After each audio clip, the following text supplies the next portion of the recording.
continuar con eso. Luego, en el, en relación a este capítulo 3, nosotros ya habíamos avanzado esta parte, ¿no? Ustedes incluso ya hicieron sus prácticas, ya me las han entregado, ya está todo eso registrado. Todo eso va para el segundo parcial. Ahora, de acuerdo a instrucción de dirección de carrera, en relación a que hay estudiantes que recién se han inscrito, justo antes del primer parcial, ¿no? Entonces, el ingeniero Tapia indica de que esos estudiantes estarían en desventaja, digamos, en relación al avance que se había hecho, ¿no? Y por esa razón, lo que hacemos ahora es como un repaso de este capítulo, ya que ustedes tienen todo esto, ya lo tienen en la plataforma, pero como les digo, por recomendación del ingeniero Tapia, entonces vamos a hacer un repaso sobre lo que ya se ha visto.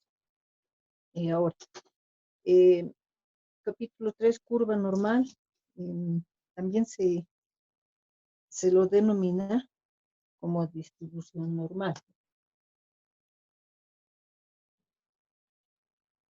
Distribución normal, dependiendo el autor, digamos, ¿no? Podemos encontrar este capítulo como distribución normal, como curva normal, e incluso algunos autores le llaman como la curva Z, ¿no? ¿Por qué? Porque se utiliza una tabla que ustedes ya han visto, que se llama tabla Z. Y ya. Ahora, una característica de este capítulo es que eh, este, esta distribución normal o esta curva normal, en realidad está dentro de las distribuciones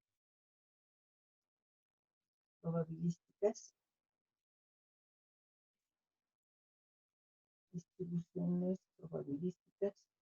continuas, ¿no? Si ustedes recuerdan, en el anterior capítulo eran distribuciones probabilísticas discretas, y ahí vimos 3 tipos de distribuciones. Ahora, era el capítulo, en realidad debería llamarse distribuciones probabilísticas continuas.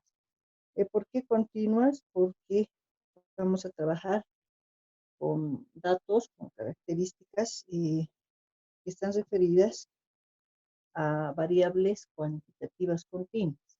Si nos recordamos un poco, las variables cuantitativas continuas son aquellas que se pueden medir y contar. Y al decir continuas nos estamos refiriendo a que son valores que tienen decimales o que sus datos cuentan con decimales. Muy rara vez puede ser un dato entero, pero generalmente son datos con decimales, como por ejemplo el peso, eh, la duración de los productos, medimos la distancia de un punto a otro, los gastos que uno realiza, las notas o calificaciones, las edades, etcétera. Todo eso se relaciona con variables cuantitativas continuas. Y dentro de esta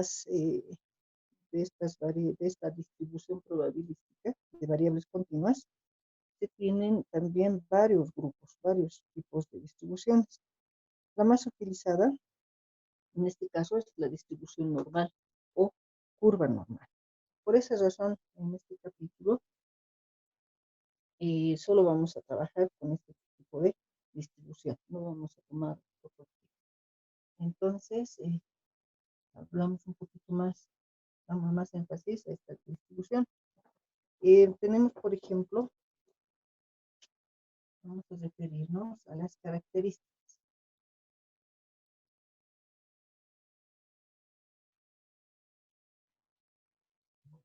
Esta distribución, esta curva normal, tiene 3 características importantes. La primera nos dicen que es campaniforme.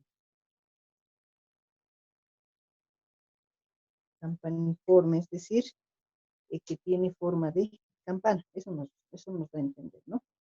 Campaniforme tiene la forma de una campana, donde vemos claramente, nos dicen, los dos extremos, ¿no? Tiene dos extremos a los costados y la parte central más elevada.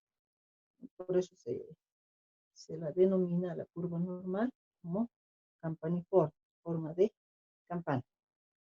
También nos dicen acá que en la parte central de esta campana, en la parte central, siempre se va a encontrar el estadígrafo de tendencia central o la medida de tendencia central. ¿Y a qué nos estamos refiriendo? Este capítulo lo hemos visto en estadística 1, ¿no? Cuando hablamos de estadígrafo de tendencia central, principalmente se refiere al promedio. ¿Por qué? Porque la mayoría de los casos, sí o sí, es utilizado el promedio o la media.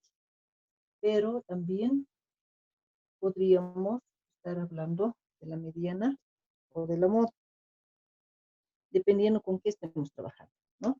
Entonces, si yo estoy trabajando con un promedio mediano moda, este dato se va a encontrar en la parte central de la curva normal, ¿no? Porque si yo tengo acá el promedio, hemos indicado que el promedio es un dato que nos indica que el resto de los datos giran alrededor de él. Por eso está justo en la parte central. Esa es una característica. Otra característica de la curva normal nos dicen que es simétrica. O sea, simétrico, vamos a entender que alguno de los estadistas nos dice lo siguiente: si nosotros dividimos a la curva normal, a esta curva que tiene forma de campana, en dos partes iguales, ¿no? Esta división.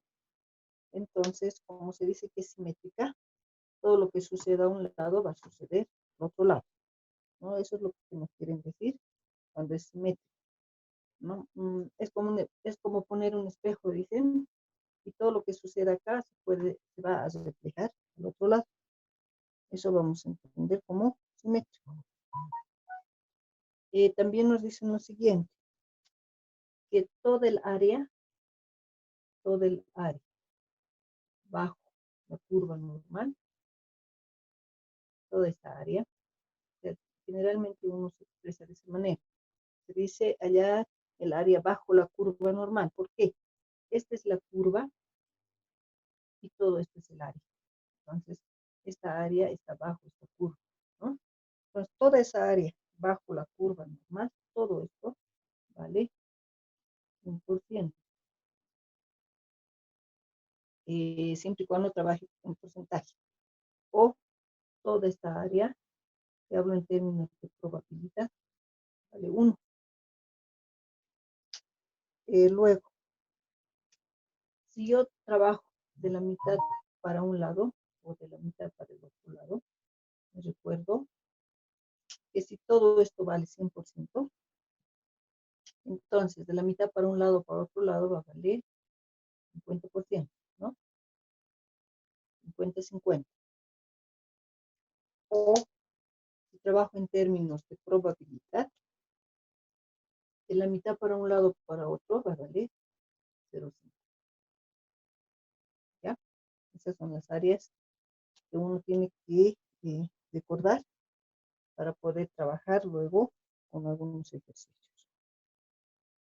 Otra característica de esta curva es asintótica.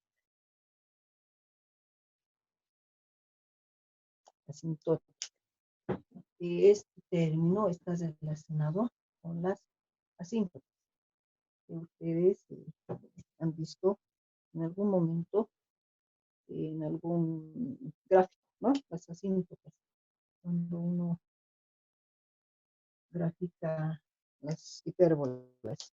tenemos las asíntotas. ¿No? Ahora, ¿a qué se refiere esto? Esta característica dice, la curva normal es asintótica. Eso significa que estos extremos sí o sí tienen que quedar abiertos. Si este es el eje X, entonces estos extremos van a bajar tanto, dice, pero que nunca van a eh, chocar, peor aún, atravesar el eje X. Por esa razón, esta curva normal siempre se grafica con los extremos abiertos, que no solo cierra, ¿no? Ahora, en relación a esta característica, muchos estadistas no están de acuerdo, ¿no? Porque, bueno, tienen también sus motivos, vamos a decir, para no estar de acuerdo con esta característica. Por esa razón se dice que esta característica es teórica. O sea, esta característica se cumple, sí, pero en la teoría. Eh, porque, a ver, vamos a pensar, decíamos, los extremos siempre quedan abiertos. Nosotros pensamos en un ejemplo, como en el caso de la duración de los focos, vamos a pensar, ¿no? O de estos tubos que se utilizan en las aulas. Por alguna razón queremos saber, nos dicen, averigüen cuál es la vida promedio de estos focos, ¿no? De estos tubos. Entonces nosotros hacemos el experimento, ¿m? Con un gran número de estos tubos, focos, los enchufamos a la vez todos para que prendan y de acuerdo a un cronómetro que podríamos tener, vamos controlando los que se van quemando, cuántos días o cuántas horas estaban encendidos, ¿no?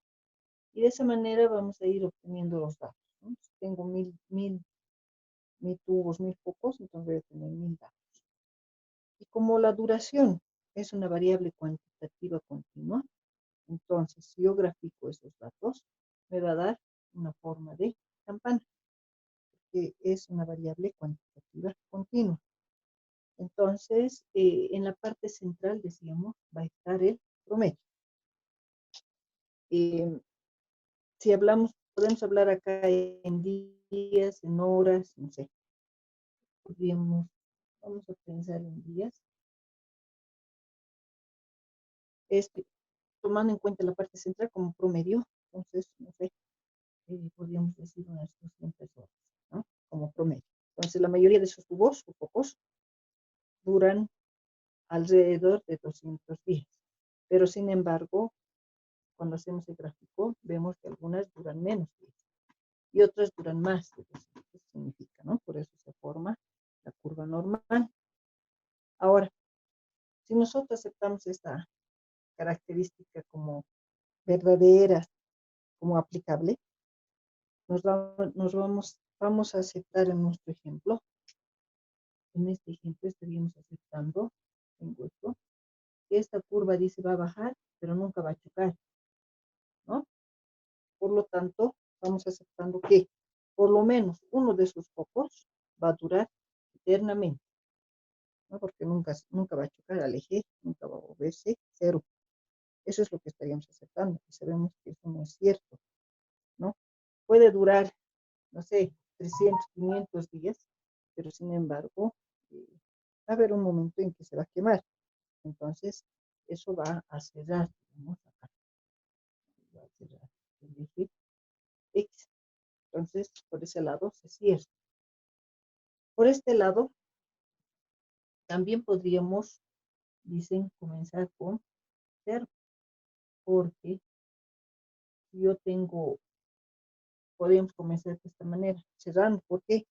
Porque si tenemos 1000 focos, 1000 tubos, tal vez uno de esos llegue mal de fábrica, ¿no?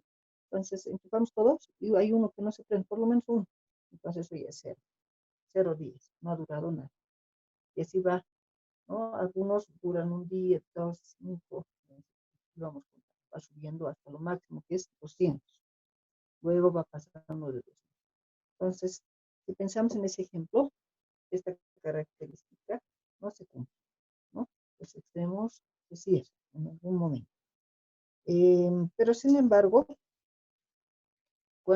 sabiendo que esto es teórico, cuando nosotros grafiquemos o trabajemos con la curva normal, sí o sí vamos a respetar lo que dicen y vamos a graficar esta curva con el extremo abierto, ¿ya?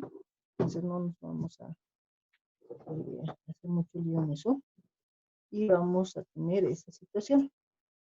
Ahora, eso en relación a las características. También se habla acá de cuando se comienza a utilizar la curva normal. Algunos autores hablan de la familia de curvas. Familia de curvas normales. Familia de curvas normales. ¿A qué se refiere esto? O sea, ¿por qué se habla de una familia? Se dice que hay una familia de curvas normales porque la curva normal, si bien decimos que tiene forma de campana, lo que sí hay que aclarar es que no es única, ¿no? O sea, cuando uno grafica la curva normal, cuando uno hace la curva normal en relación a cualquier característica cuantitativa continua, va a tener, decimos, esta forma, pero cuando uno va trabajando ya va haciendo, aplicando ya haciendo diferentes ejercicios o tipo de datos, va trabajando y va graficando, se va a encontrar con lo siguiente, ¿no? Dependiendo con qué esté trabajando, por ejemplo, si yo trabajara con la edad de ustedes, seguramente puedo tener este tipo de curva normal,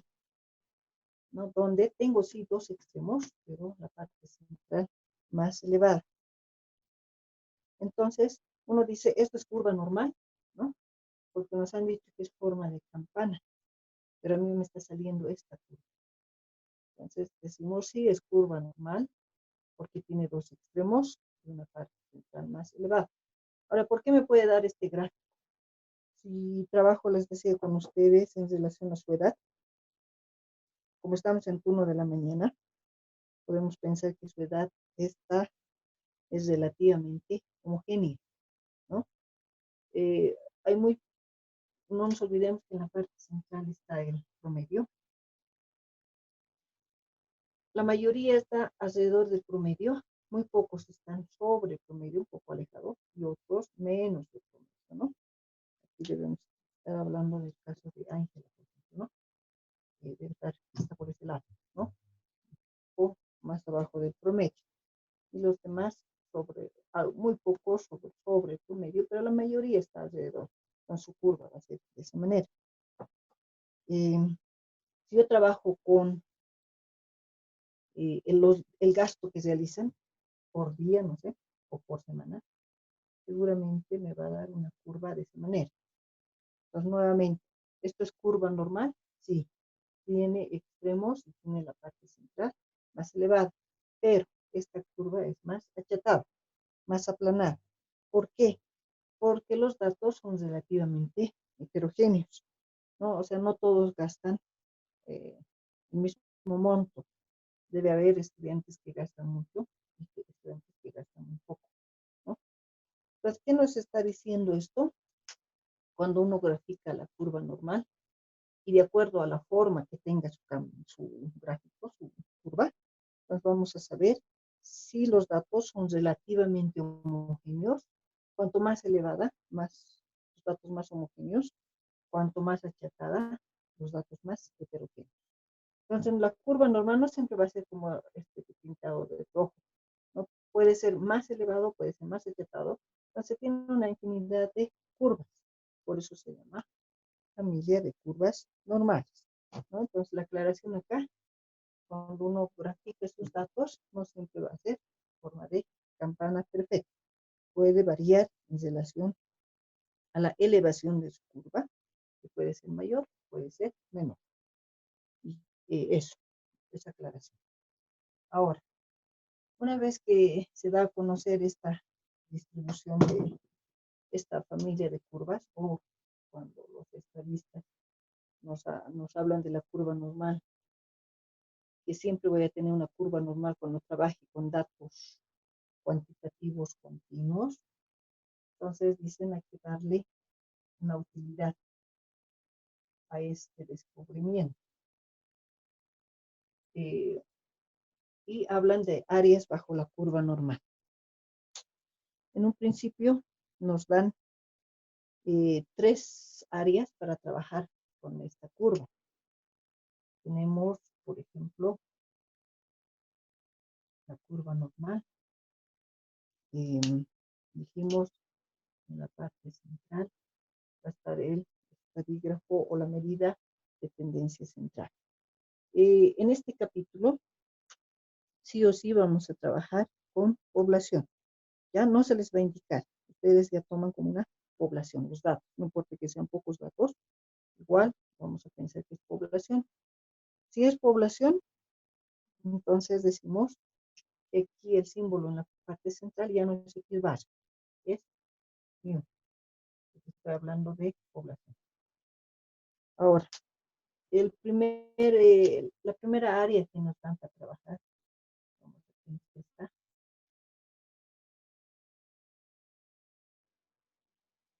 Esa primera área que nos dan para trabajar es del 68%.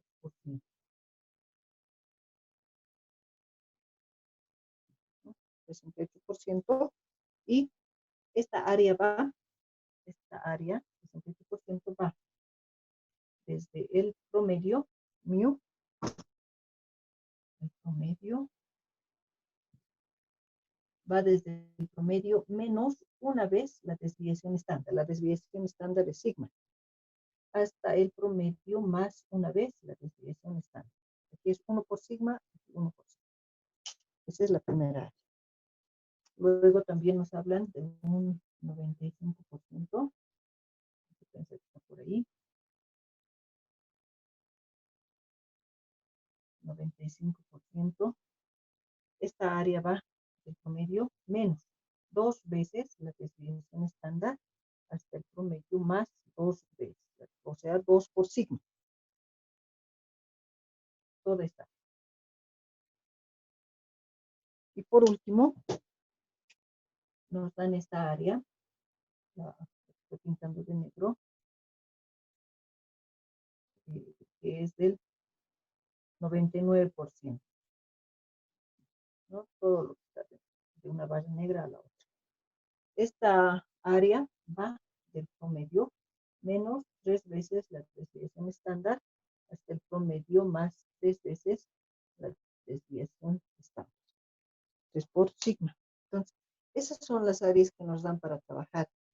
¿No? Les decía en un inicio, cuando se hace el descubrimiento, de que toda característica o toda variable de curva normal siempre nos da forma de campana, ya sea achatada o aplanada o una curva perfecta, ¿no? Bueno, una vez que tenemos estas áreas, nos sirven estos datos, estas áreas, para poder trabajar o para poder resolver algunos problemas y algunos ejemplos que podríamos tener. Vamos a pensar lo siguiente. Nos dicen lo siguiente como ejemplo, ¿no? Se dice que se va a hacer una prueba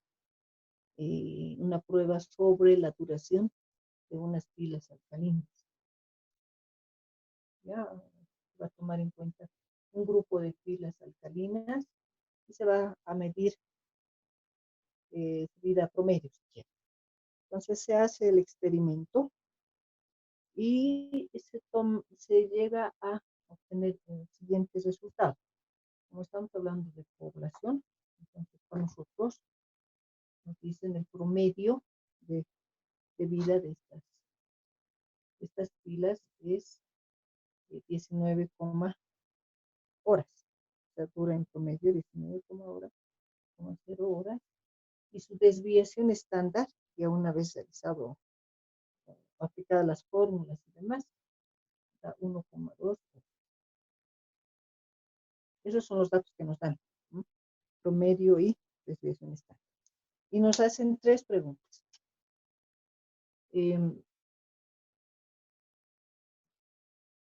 Tres preguntas. Nos dicen, ¿entre qué par de valores ocurre la falla?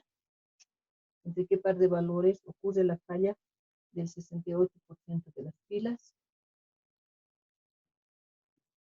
En el segundo inciso, ¿entre qué par de valores ocurre el 95% de la falla y el 99%? O sea, ¿entre qué par de valores se encuentra que el 99% de las pilas comienzan a fallar? ¿No? Entonces estamos hablando de tres incisos para resolver. Como ya tenemos los datos, en este caso son población y desviación estándar. Para el primer inciso, para el inciso A, como nos pide el 68%, entonces vamos observando que el 68%, de acuerdo al gráfico que acabamos de hacer, va desde el promedio menos una vez la desviación estándar hasta el promedio. Este es un guión, eso no es menos. Ya, este es un guión hasta el promedio más una vez la desviación estándar. ¿Por qué estoy poniendo un guión? Porque estoy hablando de dos datos, porque aquí en la pregunta dice entre qué par de valores. Pues debo hallar un dato menor, un dato mayor, o sea, en otras palabras, debo hallar un intervalo. Ya tenemos los datos, va a ser 19 menos 1 por sigma es 1 por menos 1,2 hasta 19 más 1,2, ¿no? Aquí vamos a tener entonces 17,8 a 20,2 horas. Todo esto en horas.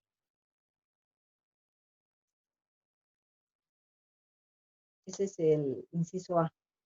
Estamos aplicando, les decía, lo que hemos visto en el gráfico. Ahora, una vez que tenemos el resultado, no se olviden la interpretación. Tenemos que interpretar esto, ¿no? ¿Qué significa esto? La pregunta decía, ¿entre qué par de valores comienzan a fallar el 68% de las pilas?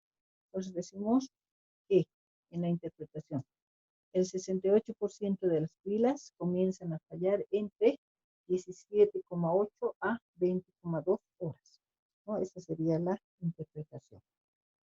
En relación al inciso, eso sería el inciso A. Para el inciso B es 95%, entonces eso va a ser igual al promedio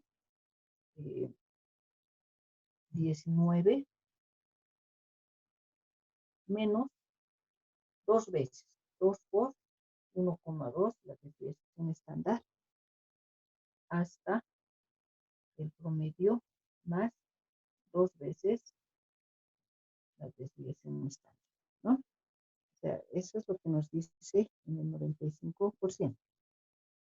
Esto va a ser 16,6 a 21,4. Igual, horas, ¿no? Entonces, el 95% de las pilas alcalinas, el 95% de las pilas alcalinas comienzan a fallar entre 16,6 a 21,4 horas. Esa sería la interpretación. Y el último inciso, el inciso C, que es 99%. El 99% sabemos que es el promedio menos 3 veces ahora, desviación estándar, hasta el promedio más 3 veces la desviación estándar. Aquí tenemos 15,4 hasta 22,6. La interpretación. El 99% de las pilas alcalinas comienzan a fallar entre 15,4 a 22,6 horas. ¿No? Esa sería la interpretación de las áreas que nos dieron para trabajar. Bueno, aquí sale directo el resultado, digamos, rápidamente el resultado, porque ya les dieron datos de promedio y desviación estándar, ¿no? Que en algún momento, en lugar de tener promedio y desviación estándar, pues se les puede dar un grupo de datos, ¿no? Ustedes ya saben las fórmulas para trabajar con promedio y desviación estándar. Entonces, podría tener un grupo de datos y hacer las preguntas acá. Entonces, ustedes calculan primero estas dos medidas y recién aplicarán esto, ¿no? Bueno, esas son las 3 áreas que que dan los estadistas para poder trabajar. Pero a medida que va pasando el tiempo, muchos investigadores comienzan a reclamar, ¿no? O sea, dicen, ¿por qué siempre tenemos que trabajar con estas 3 áreas? ¿No? Yo quiero trabajar, no sé, con un 75%, otro decía con un 40%, otro con un 80%, y surgen los reclamos. Como una solución, una respuesta a esos reclamos, surge lo siguiente, es decir, que queriendo dar respuesta a que no siempre se tiene que trabajar con esas 3 áreas, ¿no? Los estadistas dicen, dan la siguiente solución y nos hablan de la distribución probabilística, distribución probabilística normal estándar.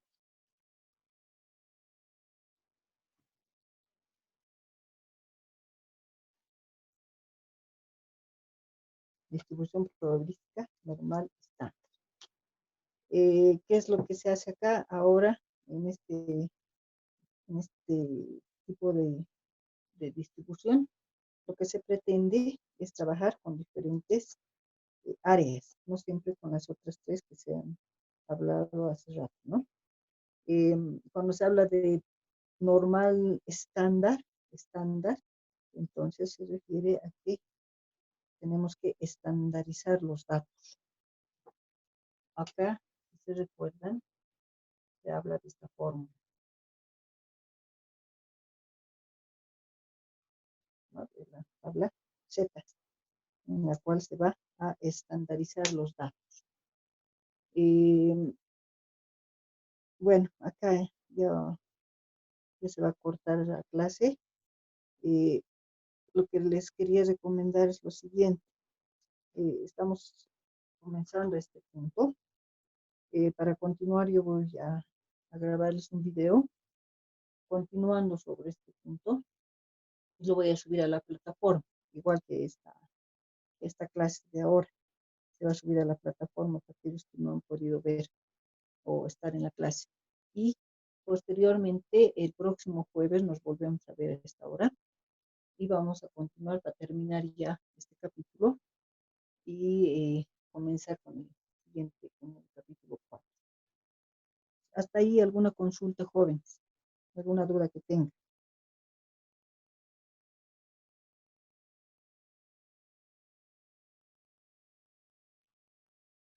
Todo queda claro, todo está claro hasta ahí.